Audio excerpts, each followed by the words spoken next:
Another day, another basketball stories na naman ang pagkukwentuhan natin.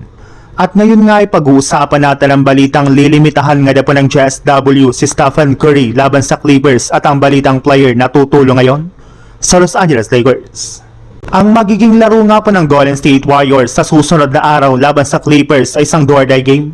Meaning kapag natalo nga po sila dito ay tuluyan na nga po silang malalaglag ngayong season at magtatapos na nga po dito ang kanilang kampanya. Kaya kailangan nga po talaga ng Warriors na seryosohin ang kanilang magiging bakbakan kung gusto man nga po nilang ma-extend ang kanilang season. Pero kahit man nga po delikado na ang kalagayan ng Warriors ay mukhang wala rin naman nga po ditong pakialam ang kanilang head coach na si Coach Steve Kerr. Matapos nga po nitong sabihin sa kanyang interview sa media na magkakaroon pa rin nga po ng minutes restriction ang kanilang mga manlalaro na sina Stephen Curry, Kristaps Porzingis at maging si Al Horford na maglalaro lamang nang hindi tataas sa 40 minutes.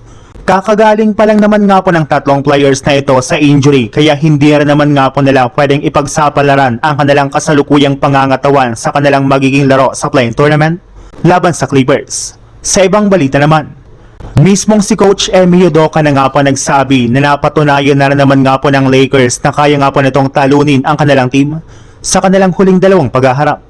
Hawak para naman nga po ng Lakers ang home court advantage kaya wala para naman nga po silang kasiguraduhan sa mga mangyayari dito. Ina-anticipate para naman nga po ng Rockets ang posibilidad na paghabol ni Luka Doncic sa Game 3 o di sa kanilang Game 4. Kaya hindi nga po sila magre-relax sa kanilang magiging bakbakan laban sa Lakers na meron para naman nga pong magagaling na manlalaro katulad ni LeBron.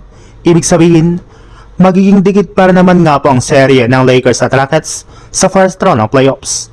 At isa nga po sa mga manlalaro na posibleng gamitin ng Lakers bilang scorer ay walang iba kundi ang kanilang sophomore na si Dalton Knecht. Ayon nga po sa lumabas na balita, balak nga na po ng Lakers na bigyan si Dalton Knecht ng sapat na playing time kontra sa Houston Rockets since magagamit rin naman nga po nilang shooting nito bilang spot shooter ni LeBron James sa tuwing sasalaksak ito sa ilalim ng basket.